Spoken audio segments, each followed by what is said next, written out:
Um, for those of you who are new to our town halls, welcome for the first time. We're excited to have you here. Basically, these town halls serve as a space that all Montessori leaders and administrators can come in for an hour and just talk about important leadership topics. We build these around the topics that you guys request, and board meetings was one that was highly requested. This is obviously a task that a lot of Montessori schools do if they're nonprofits, which a lot of them tend to be. Um, and board meetings can be one of the hardest elements of being a school leader. So we have here today a Montessori leadership and mental fitness coach, Peter Piche, who's going to be sharing his presentation on some board strategies to help you have a healthy board. I'm going to go ahead and pass it over to him. He has prepared a presentation. So Peter, you can take it from here. Yeah, great. Well, welcome, welcome. Nice to see all your beautiful faces. And for those people who just need to be on without showing your face, totally get that. Like, because you're, as heads of school, you're like always in the spotlight. Sometimes it's nice to just not be, right? And just be in a space and listening. And more these days, they tell me that, and I think it's true with things like Clubhouse and that sort of thing. We want to listen more. Like, we want to listen more rather than be always on and have our faces in a space. So I'm glad that you're here and joining however you want to. I have a couple of things for us to chat about today. I'm going to chat about, not about shoulds today, right? As in, a healthy functioning board of trustees should be this way, and then maybe commiserate with you about why your board of trustees doesn't quite get there. I mean, like, there's definitely space for acknowledging and validating that the head's role with a board can often feel stressful, or, as I like to say, sometimes distressed, because of the power dynamic of several members of a board, perhaps looking at your decisions with what sometimes amounts to scrutiny, or the opposite, right? You might have a board that is in the habit of rubber stamping everything, and that you feel like you're alone in your work, and that you'd rather have some more support than you have. Right. So the way that I want to frame today's seminar discussion, this presentation, is in consideration of what if, right? What happens to our energy and our attitude and our thoughts if we decide to accept a Montessori principle that our job as head might be to prepare an environment, right, where a healthy functioning board of trustees is 100% our responsibility, just like we expect the teachers in our classrooms and our Montessori settings to be responsible for setting up an environment where children can achieve their highest success, right? So now the immediate thought you might have in response to that assertion as well, don't these very smart, skilled adults, these people on my board of trustees, also have a shared responsibility to be highly functional? And the answer is, of course. Right? Yeah, the answer is of course. But here's a cognate for you. Imagine that in your most important relationship, just like picture what you consider to be your most important relationship.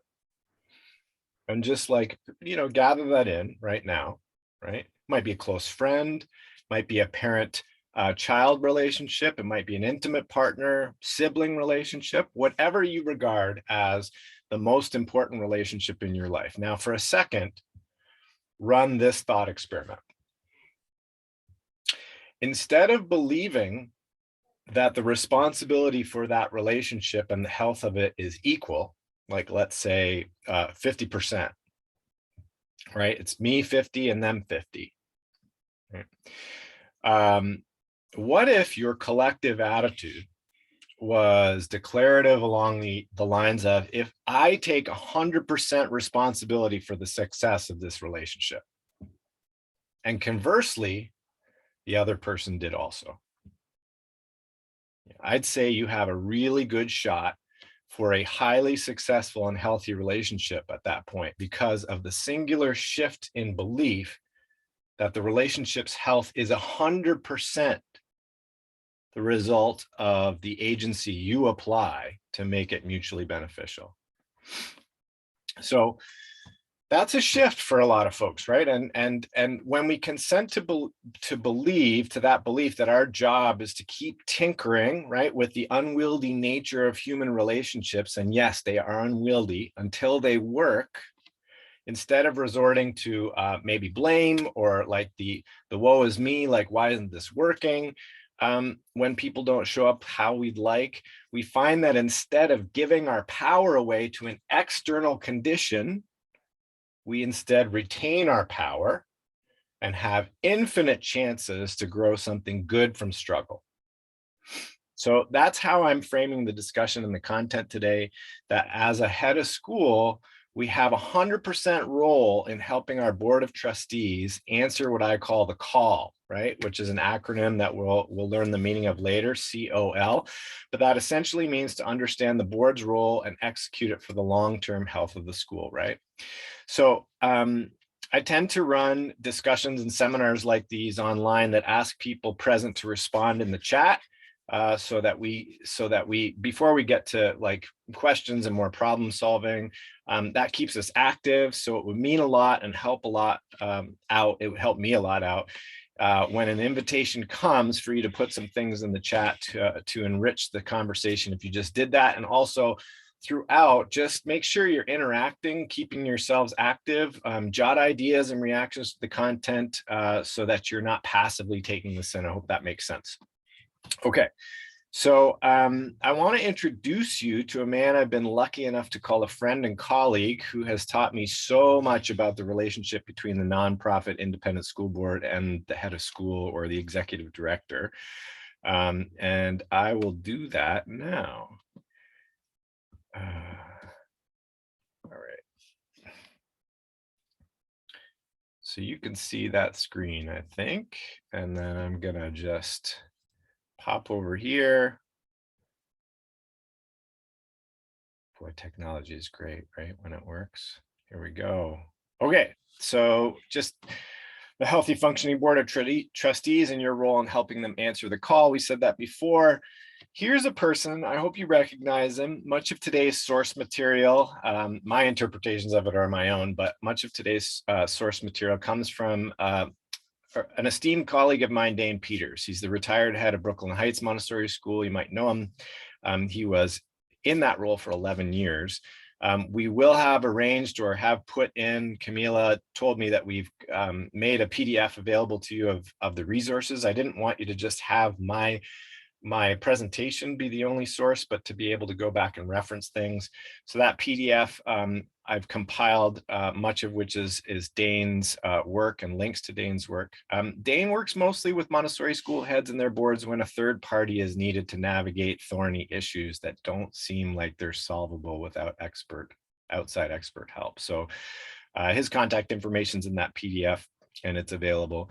Now, you may ask, why am I leading this discussion today if Dane is the expert? Well, beyond being a professional stunt double, which I am, no, I'm kidding. I also have a specialty. Camila spoke to it. So my specialty is working with heads to just help them sharpen up their communication and their relationships with all stakeholders, including their board of trustees. And this is a collection of people that are my clients that have been with me, working with me for 2 to 4 years or so. Not all of them work with boards. Some of them actually own their schools, so they don't work with boards per se. But what's important about this idea is that they, like you, interface with humans every day, all day. And all of us on this call understand that human beings every day, all day. And all of us on this call understand that human beings every day, all day.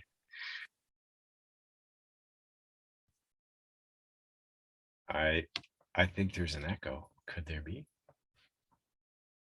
I don't know.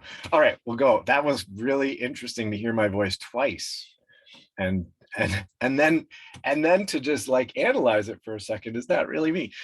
So thinking, feeling, and practicing ways of being responsive to a world that is, as we've seen, increasingly volatile and uncertain and complex and ambiguous, with communication that is impeccable, is a really valuable skill. And that we work together to do that with the clients that I do have.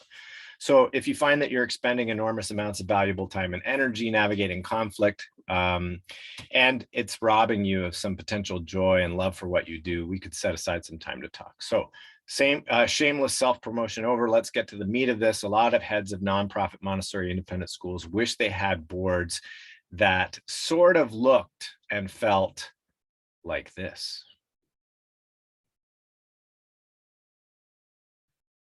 Wouldn't you love to work with this energy all day long? Teachers often begin to wish for this in their classrooms too. So I just want you to notice how much life is really aligned like that. It's perfectly normal to wish for things to be easier, mostly compliant and cute, right? It does feel good to work with docile, playful, adorable people, but after a while, situations like this actually can get a little boring for most folks because you don't feel like a team, right? You feel like a caretaker. A board is in place to be your check and balance and help you persist and advocate for setting a course for your vision for the school, tied to your mission, and coupled with financial responsibility and stability. That is their main job, right? And in that dance, unfortunately, I think way too often heads can feel like their board is more akin to this. Boards are made from human beings, right? With biases and agendas. And some people are passive in their preferred style. Some are passive aggressive in their preferred style. Some are aggressive in their preferred style. And a few, often just a few, have mastered the art of being elegantly assertive as their preferred style. But after a while, if a board and its leadership aren't careful, and if you as a head of school aren't investing regularly in a relationship behind the scenes and with intention, then a board can just feel like a once-a-month critique at a meeting of what the head is doing that is not right, or what the head is not doing that is not right, or worse. Your board could just become a figurehead that meets to give you meaningless feedback because they don't offer anything but continued permission to do what you want. Now, how many of you have felt some permutation of like this at your meetings? Put in the chat for me right now precisely the way that you felt.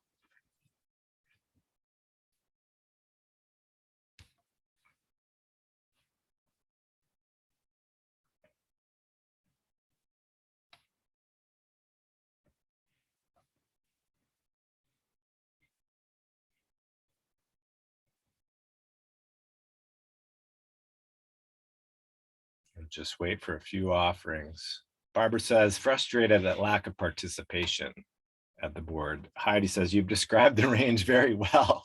Karen says, sometimes they feel like cheerleaders cheering me on, but sometimes not actually helping a whole lot. Yeah, these are all common, right? So if you're feeling seen and you're feeling heard a little bit today, that's because a lot of heads have reported these exact circumstances to me. And this is what we tend to work on. Karen says, frustrated for sure. Yes, cheerleaders. Okay, so what we know, and I like to do this work around cognates, what we know about children in classrooms from the science is that children do better when they feel better. And adults really aren't that different, right?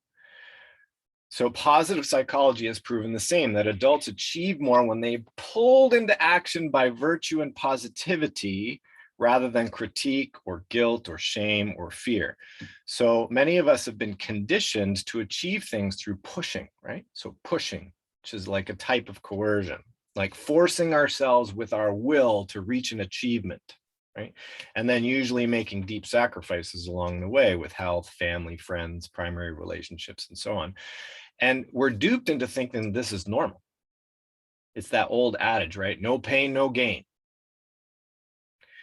And I think actually the idea of no pain, no gain is an oversimplification. We need challenge to grow. It's true, but we need challenge that matches our skill level as we grow to make it beneficial. So when we're distressed and distressed constantly, we're simply suffering. So is it any wonder that when we reach achievements that were met by pushing and coercion feel hollow and fleeting when they're finally reached? That might be why you don't often feel, especially if you're feeling alone in the silo working this way, that you don't really have the extended feeling of joy and contentment when you reach a goal, because you don't have that vital component of what the Greeks called communitas, community support in order to make it happen, right? And your main ally in that is your board, right? So it turns out that for this to occur, that feeling of extended joy and satisfaction to occur, we need to feel connected and positive about what we're reaching for with the support of others. So your main support in that nonprofit independent Montessori school is your board. And the good news is that there are ways to influence this support to be optimal. And the bad news is that it doesn't seem to be that common. So a premise that I'm going to go back to that I want you to take in today is 100% responsibility premise, which is that in every moment, and I want you to really hear this, in every moment, we are teaching people how to treat us. So just like in a classroom, you would want teachers to look at how they're setting up the environment or approaching a child, running little experiments until we start to have success.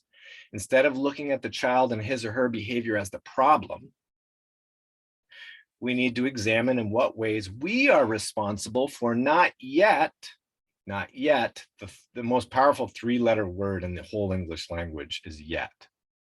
Right? So how we're not yet setting up the environment or putting reasonable boundaries in place for a board to be effective, appropriately active in lending their expertise and their work to a vision that you're creating.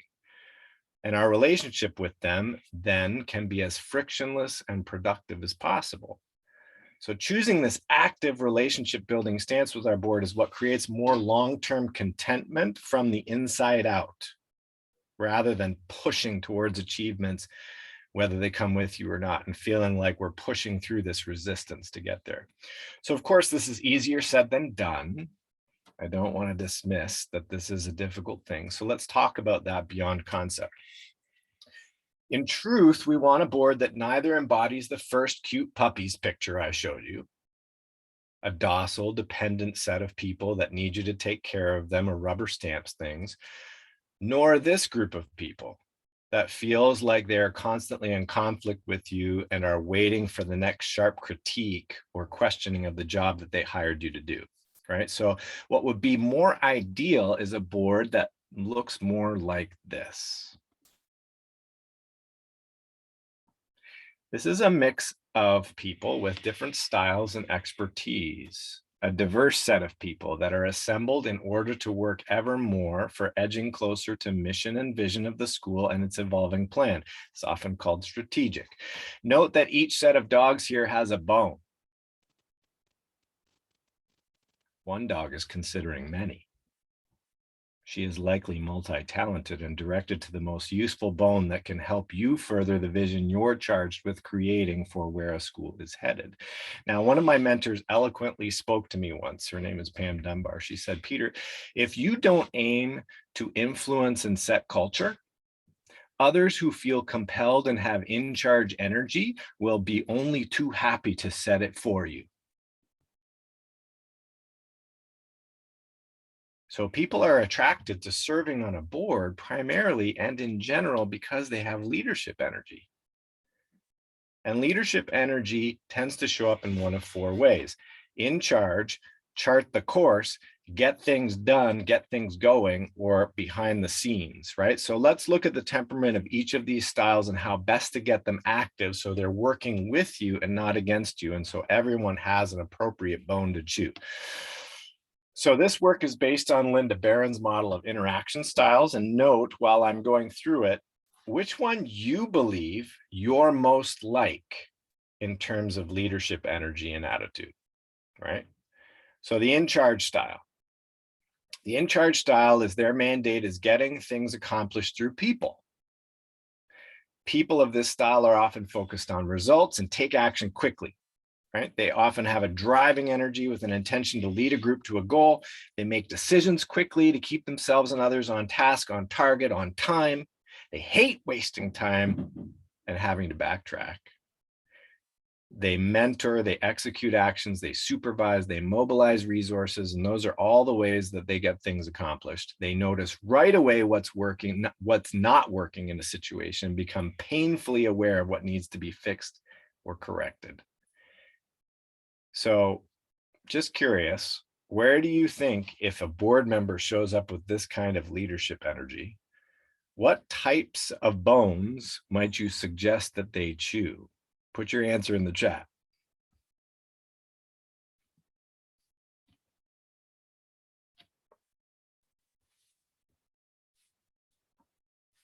Board chair, yeah, that's a good one. President position, sure.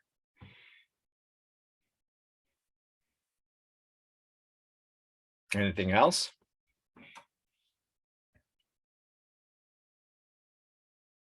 Committee head. Heidi, I like that, and I'll tell you why my bias is to committee head. Maybe secretary even, Karen says. Yeah. A bone that will slow them down. Kathleen says fundraising committee. Yeah, I like that, Janet.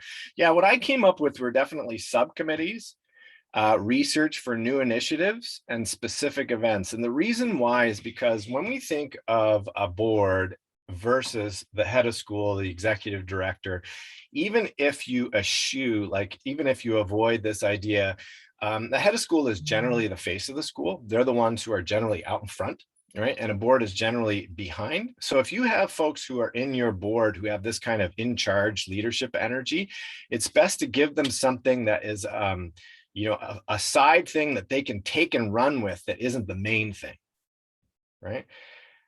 I've often felt like people with in-charge energy, while it might be useful for them to direct board meetings, it might not always be useful for them to be the president of the board. And we can debate that, but that's just my general view.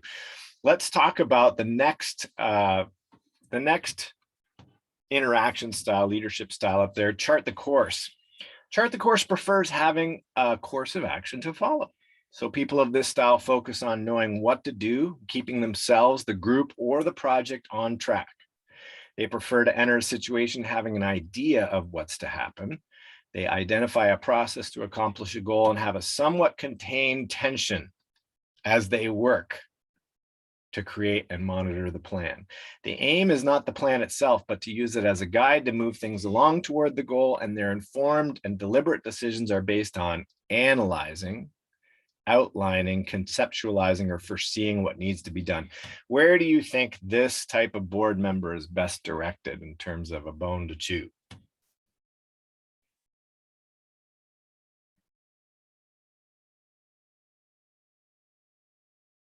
Secretary, treasurer, Heidi says, absolutely. People who are in charge of finances for sure. President or treasurer, yes, generally officers of the board of trustees, those people who have specific roles, not just members. Long-term projects, definitely finance. Yeah, absolutely. Cool. Thank you for those. Now, the get things going style, right? Seeks to persuade and involve others. They thrive in facilitator or catalyst roles and aim to inspire others to move to action, facilitating the process. And their focus is on interaction, often with an expressive style. I bet you can't guess which one mine is. The upbeat energy, enthusiasm, or excitement, which can be contagious.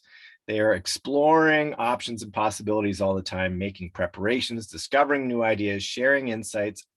These are all the ways they get people moving along. And they want decisions. They want decisions to be participative and enthusiastic, with everyone involved and engaged. Everyone. Where do you think this type of board member is best directed?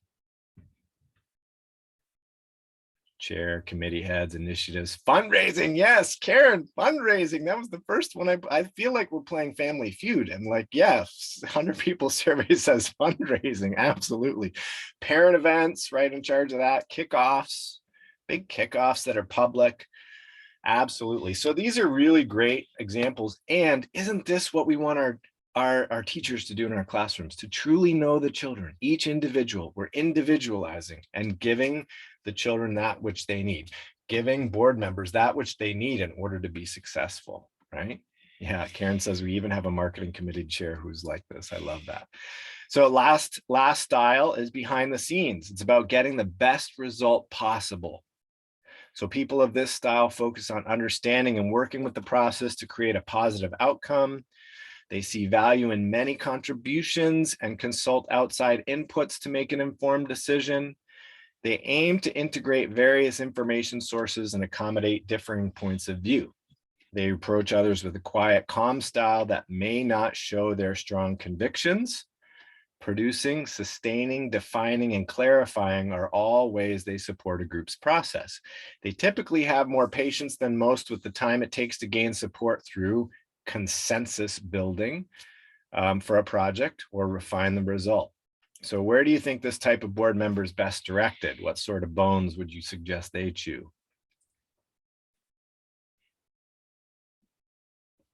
Secretary, serve on a committee, yes. Advisory role, Heidi says, yeah, absolutely.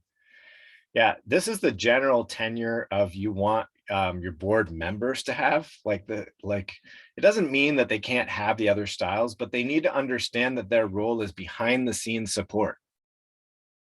Behind the scenes support. This is a generalized view, right? Governance committee support for diversity, equity, inclusion work. Yes, Karen, absolutely. This is really great. So I'm curious because I relayed to you which mix of styles. I'm curious which one is the one that you tend to believe you're most like. Now, here's the interesting thing. Just note this. Your tendency, because of how you show up, you will be drawn to be around and like the people that show up like you. It's just normal. It's just normal and natural, right? And you will have attention around people who show up like your opposite, who aren't like you. And that's natural. So all these ways of being, what I like to do when I present these to people is I like to say, okay, and arrange them four on a table and then take one away. Can you imagine a world where one of these doesn't exist? One of these styles doesn't exist. And what would be lost if one of these styles didn't exist? So that usually sobers people up around the idea of, yeah, while it's normal and natural to want to be around and have people who work in our style so that things are productive and feel fluid, we realize that all of these styles have a place. And if they're appropriately directed, they can work for the highest good, right? They can work for the highest and best use. We all need an appropriate bone to chew, and we need diversity of styles on our boards with people in their best and highest use, right, to create these organizationally fantastic outcomes. Right, so all these styles are eager to have their energy engaged in a mandate where they can leverage their gifts to make things good.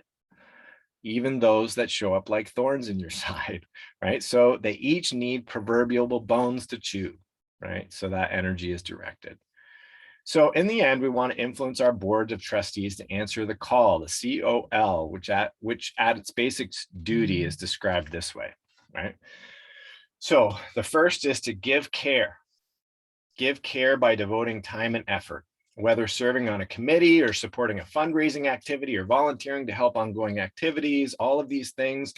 The trustee has to give care to make sure that the school meets its financial obligations and is compliant with bylaws, policies, procedures, state and federal regulations. A trustee has a sense of obedience, the O in call, to serve the school. And that means to uphold the policies and procedures of the school. So whether you agree or disagree with a board decision, you decide to be obedient to what the board ultimately decides, right? And that's a board member's collective call. Like whether you disagree or agree with what the board ultimately comes to, part of your mandate is to not go outside of that structure, right? So a trustee must have loyalty, the L in it, to the school in a way that the school comes first when making a choice between the school and an interest that the trustee may have in another organization that they're affiliated with in one way or another. It becomes critical if the trustee has a child or a relative enrolled in the school or is friends with an employee of the school. So we're always sure to review and understand the school's conflict of interest policy, and that should be signed by directors annually, right? So out of curiosity, I'm curious which of these items, the C, the O, the L, do you feel like your board of trustees currently struggles with the most? Would you put it in the chat for me and we'll see if some common threads appear?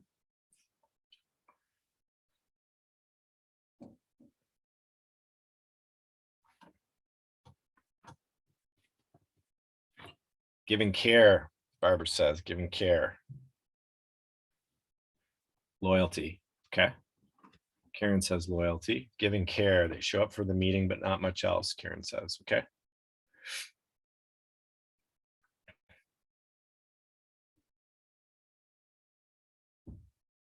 Okay. I'm sure there are people participating in Facebook and giving their voice to this. So the COL, the call, is a credo of obligation. It's a set of agreements. And ironically, this is something where you can bring this to a board president and just say, it could be reviewed at meetings at the beginning to ground, to remind and orient board members of their agreements. And this can be suggested to the board president, right, as their obligation to remind members as a touchstone each time the board meets, right? So effective function of many bodies depends on rituals like these that recenter and ground us in our mandate, okay?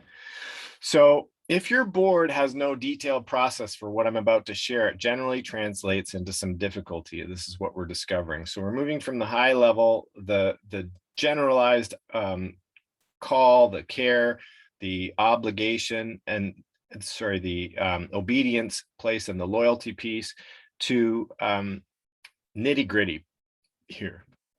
So we're going to uncover the main weaknesses, omissions, mistakes, flaws, judgments, transgressions that a board or an individual board member can commit, and that translate into compounded difficulties. So I'd like you to note any of these that are showing up at your school. And these were compiled just for your reference from a website called boardsource.org. So the very first thing that can happen is we're veering off the mission, right? So the most important guideline for a board on all decision making is the mission statement of the school. And if the mission is not central at every board meeting, it's easy to lose focus on the true purpose of why your organization exists, right? So recentering on the mission is critical and should be done often, at least quarterly. Misguided motivations. So board members must always put the organization first. Allowing personal preferences to affect decision-making places the organization in a secondary role and can endanger the financial health of the school. Misguided and unethical motivations, undeclared conflicts of interests, and the pursuit of personal benefit. The most common one is if parents are working on a board and they just can't become less than their own child-centric, right? The next one is multiple voices, right? So a board has only authority as a group.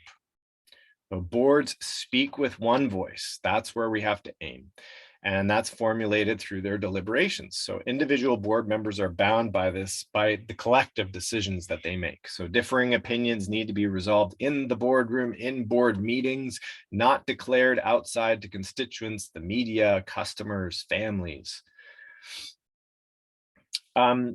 Another one of these is micromanagement. So one of the key duties of a board is to hire a competent head of school or executive director to run daily operations. And part of this duty assumes that there is a valid job description and a performance evaluation in place. An evaluation in place, right? The board's role is to oversee that the organization is well run, not to interfere in the domain of the head or the executive director. Here's one that I do encounter from time to time, and it's more common than one would think, would be the idea of limitless terms, and it tends to drive stagnation. So every board has to accept and even thrive on change. New perspectives and different ideas keep the board and organization moving forward, and term limits actually help the board to avoid that kind of stagnation and the idea of just, we're retired on duty, we're just people here. right? Number 6 is lawless governance. So nonprofit tax exempt organizations actually need to heed federal, state, and local regulations as well as their own bylaws. So it's the board's role to make sure that all laws are respected, and the board needs to assure that the organization files its Form 990 correctly and on time, and that employment taxes are withheld, and that official documents are saved appropriately. And if the board fails to oversee adherence to these regulations and the creation of appropriate policies, it actually can become liable for wrongdoings. Number 7, no board self-assessment. This is one I run into a lot. So by studying its own behavior and sharing impressions and analyzing results, the board is able to lay the groundwork for self-improvement. Failing to assess its own performance, the board is unable to define its strengths and weaknesses. And as a byproduct, self-assessment can also enhance the board's team spirit, its accountability, and its credibility with everybody that they serve, including funders and other constituents. And the last thing is an interesting one that does happen from time to time, knotted purse strings. So asking for and giving donations are actually natural aspects of being a board member in nonprofit entities. So boards that are responsible for fundraising, yet don't have 100% personal contribution rate, have failed the ultimate commitment test. If the board is not supporting the organization wholeheartedly, how can it convince others to do so? So take a look at these, just review them really quickly. I'm just curious, which numbers in the chat are current red flags for your board? Which numbers, put some numbers in the chat according to number, are current red flags for your board?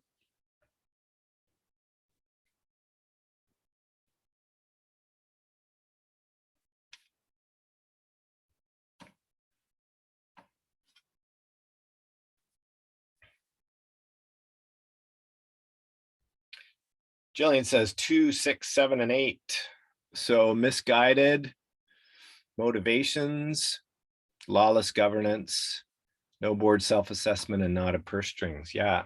Karen says no board assessment and knotted purse strings.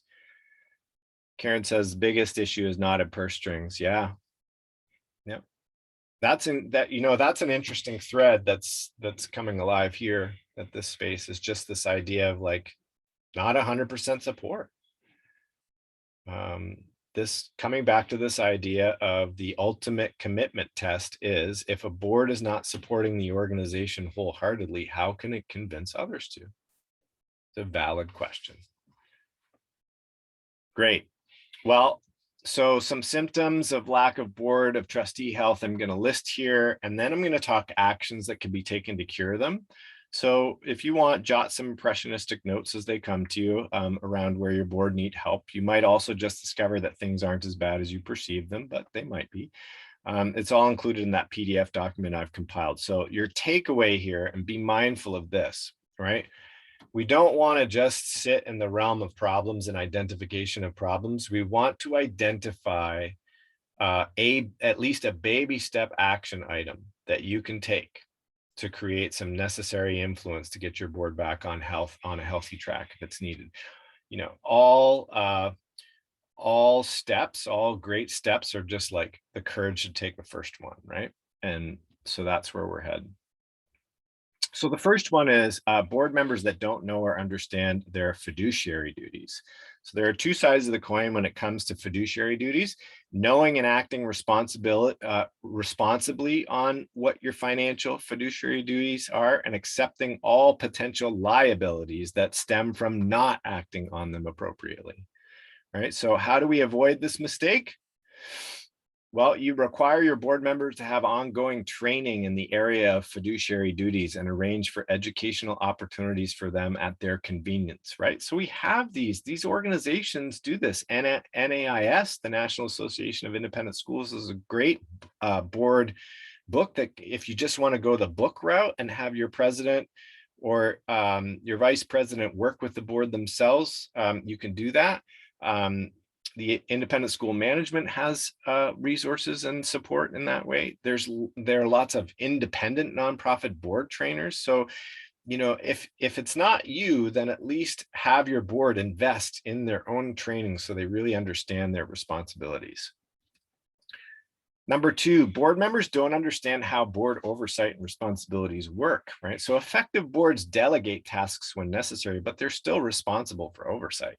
So your policies and procedures are a guiding compass for how everyone connected with your nonprofit independent school should speak and act. So how do we avoid this mistake if they don't understand? Well, we make it a regular practice to have them review your financial statements on the regular at board meetings and the Form 990 that you're required to file. Also, annual review policies for conflict of interest, what the compensation levels are at your school and why, travel and expense stuff, any other important policies. So make sure that conflicts and policies related issues are documented in your meeting minutes. Number three, deferring all decisions to the executive committee or other influential individuals, right? So your executive committee, your board chair, founding members serve important roles, your officers, but they shouldn't have undue influence over other board members. So you have a board, and all board members ought to have a skill and an expertise to lean on for you to reach your goals and service of your goals. So how do we avoid this mistake? We develop job descriptions for executive committee, and these can be had. These are printed places. You can avail yourself. Board chair, executive director, board members, so the duties are clear and they don't allow executive committee to operate as a mini board, right? So that's what we want to get up to. Number four, avoid micromanaging your head of school and other staff members as a board member, right? So how has this been? So if a board has done their job and hired a quality, capable set of people to be administrators at the school and provided them with a job description, your board shouldn't need to follow them around to make sure they're doing what's expected, right? So how do we avoid this mistake?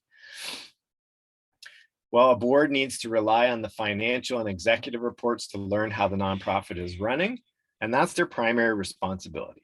So the emphasis is still on fiduciary responsibility, and board members need to all become conversant financially speaking and not be shy about asking probing questions so they understand what's going on with the head of school. Heidi says, can you say a little bit more about board management systems? Is there something that you recommend?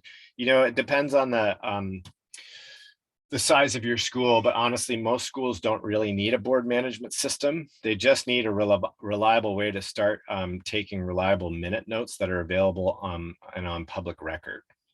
That's the main thing. For larger organizations, and of course, this is applicable across large organizations as well. They might need a board management system because of complexity, but most schools I find don't.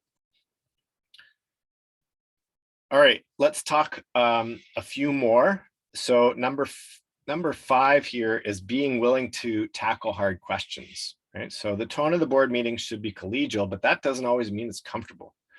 Board members should be comfortable with conflict, should be asking incisive questions. They should vet all sides of an issue and be willing to listen to multiple perspectives.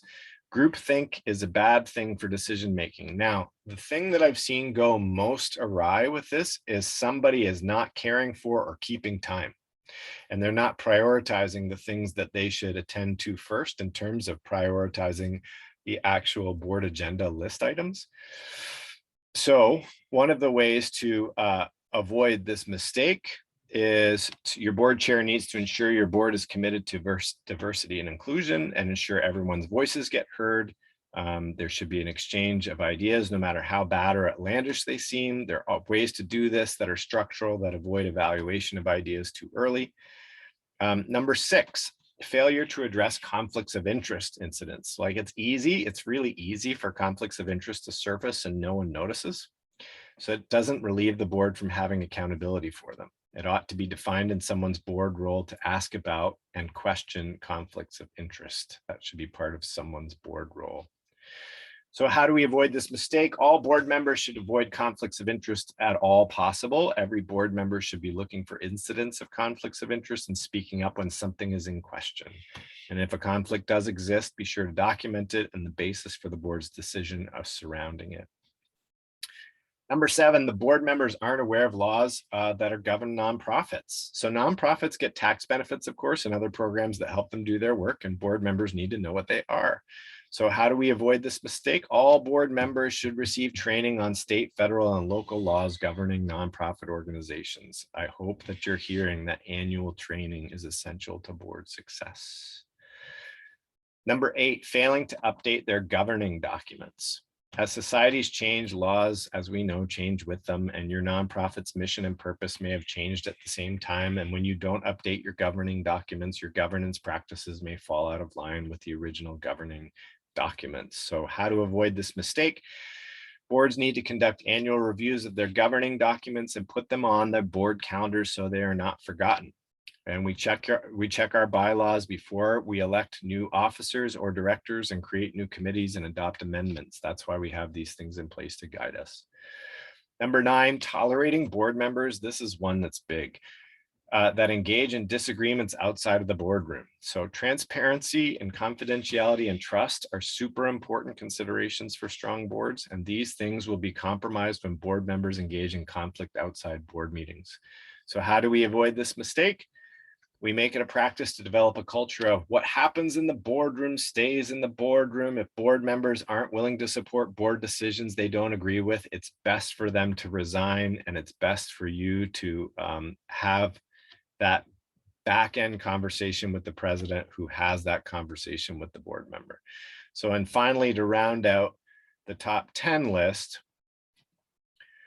failing to develop a qualified diverse board, right? It's common for nonprofit boards to recruit people they're regularly acquainted with from business networks in their communities. And if this is a persistent problem with your board, you won't be able to leverage the best talent or the most diverse perspectives, both of which your board needs to make better decisions. So how we avoid this mistake is set up a recruiting and nominating committee and give them clear instructions on how to recruit the type of talent the board needs, and discern that with the board for what you want your future goals to be. The committee should be looking at people from all walks of life who bring a variety of skills and backgrounds and experiences with them.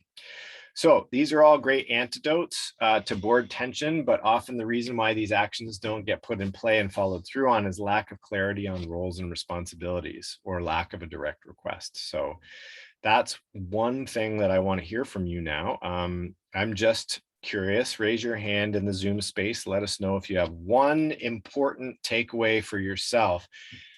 I like to ask it as a focus question. What's the one thing that you could begin that such that by doing it makes all other things you're thinking of irrelevant or unnecessary?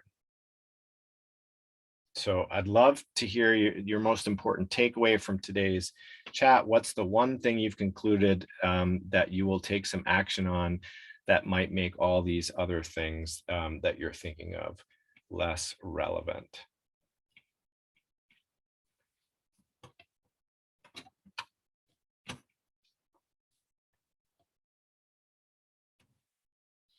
Kathleen says, what advice would you give a head of school who's dug her heels in against the board and is extremely critical of the board? Change of attitude is necessary for sure. How to help in a kind and firm way.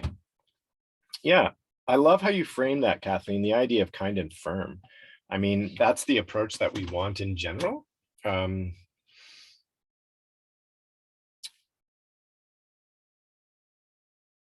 I think in general, what we need to realize is that nothing wonderfully collaborative will ever get done if we have decided that the board is useless.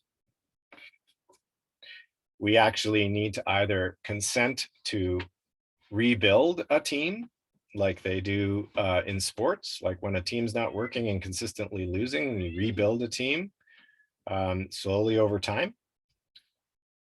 In order to make it more workable, and we do that with fundamentals, and we go back to the fundamentals that we have board members added to the team that first and foremost understand that their biggest long-term responsibility is fiduciary stability for the school.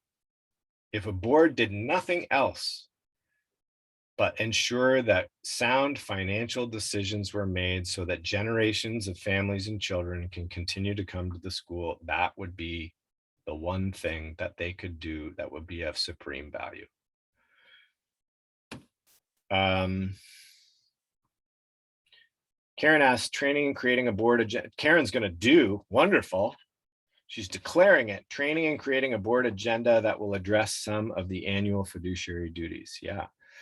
And happy to, if you don't find all the resources you need, happy to extend some to you in that regard, Karen.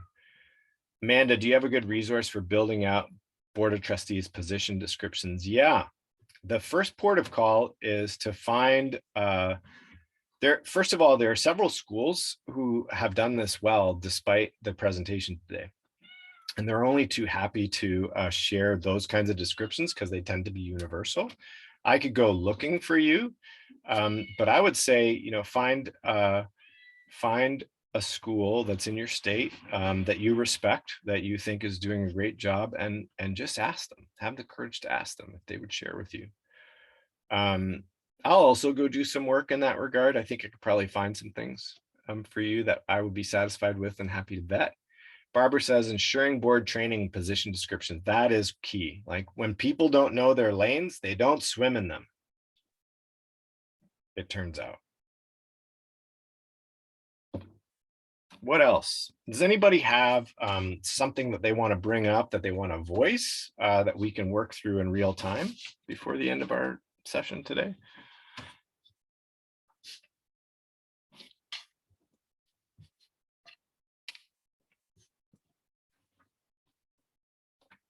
I feel like sometimes I'm at an auction, going once, going twice. So, Heidi, bring it. Sold to Heidi with her hand up. I'm not sure if my microphone is going to work or not. It is. It's working. Yes. All right. Hooray. Recruitment is something that interests me, particularly because, at least for our board, and I don't know if this is for everyone, you can't be a current parent or current staff member, except, obviously we have one staff rep and one parent rep. Mm-hmm. But that means that your board is mostly composed of people who they're not in the school on a daily basis. They're not close to the school. And I contrast this with, like, I'm on the board for my friends of the local library, right? And that's got a big community of people who care about the library. Yeah. But for a school, trying to get people who care about the school, but are yet not part of the school, and to get them to be invested with the kind of energy that it takes mm-hmm. to be involved in this. And so could you say something about that? I mean, it seems to me like it's a fairly unique as different from any other kind of, yeah. civic organizations. Thank you for bringing that, Heidi. I'd love to know, that's a great question. Who else would like some help with the idea of recruitment? Just by show of hands, is there anybody who would like some help with who else is this difficult for? Okay, good. Jillian, some others. Okay, recruitment. Yeah, so Heidi has a unique situation in that, she has some bylaws in play that don't allow parents to be involved, right? So that's not commonplace necessarily. A lot of schools do allow parents to be involved. So she named the idea of, it's really hard to imagine that people who aren't in the daily fray of the school looking at what's done for children, they would care about the school. Here's how I would answer. People in the business community are looking for opportunities generally to give back. So your local chamber of commerce is a place where that can be had and gone. But going beyond that, they don't have to care about the school to be an effective board member. What they do have to have is a skill that furthers your mission. And people love to be asked to do something they're expert at in the service of a nonprofit. So when you are clear about your next big thing you're trying to achieve and the expertise required to get there, then all of a sudden you have a recruitment stance that says, who do you know? And the framing always is, who do you know? You start with your local community and say, these are the kinds of people that we need to further this particular one big thing in our mission. Who do you know? When you ask who do you know, a special and awesome thing happens. People will either self-identify by saying, that's me, or they'll say, I know exactly who you should talk to. So the who do you know framing is really important. Does that make sense? Who was that helpful for anyone? Does that feel helpful at all? Okay, just checking in on that. So just curious, is there any big idea popping for you from that framing at all, or anyone who heard that?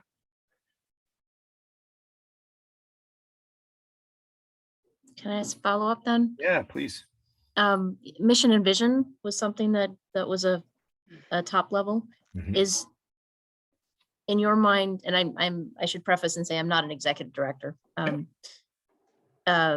Is in your mind, is it the executive director who sets the mission and vision, or is it the board that sets the mission and vision?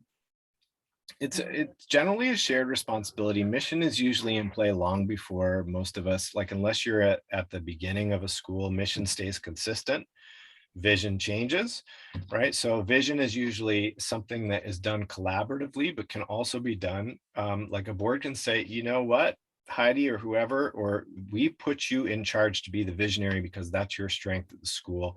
We want you to create a vision for us that then we can vet. So that can happen too. So it's less material who does that.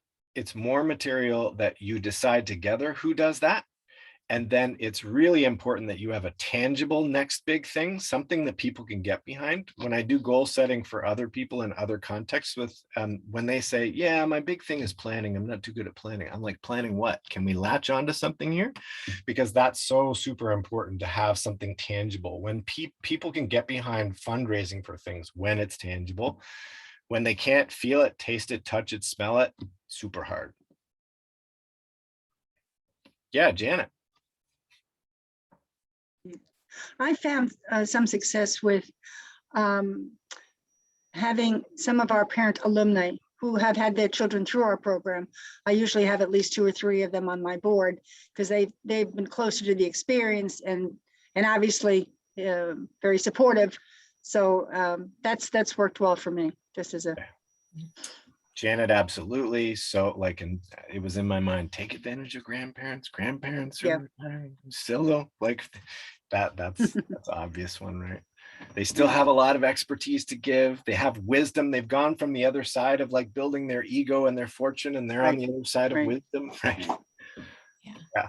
Kathleen, what do you got? Just, I don't have a board at the moment, but I have had boards in other schools. And just a word or two, I know we're running out of time, about when you're hired by a board who really likes you. And then what happens is their term is up. And sometimes in the new change, it's not such a good relationship. So any words of wisdom as to how to keep that from happening? Yeah, my word of wisdom comes from the Fences movie, especially like, it's not your job to be liked. They might like you at the beginning, but your job is to, maintain mission and vision.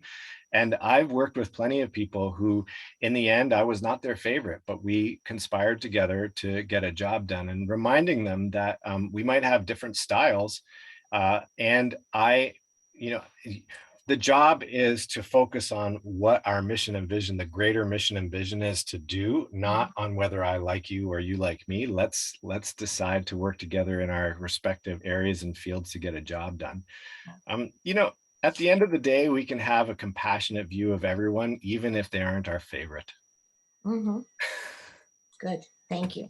You're welcome. Barbara, I noticed you have your hand up and we have like maybe 30 seconds. I'm sorry that I ignored you up until now. Still there, Barbara, with your hand up?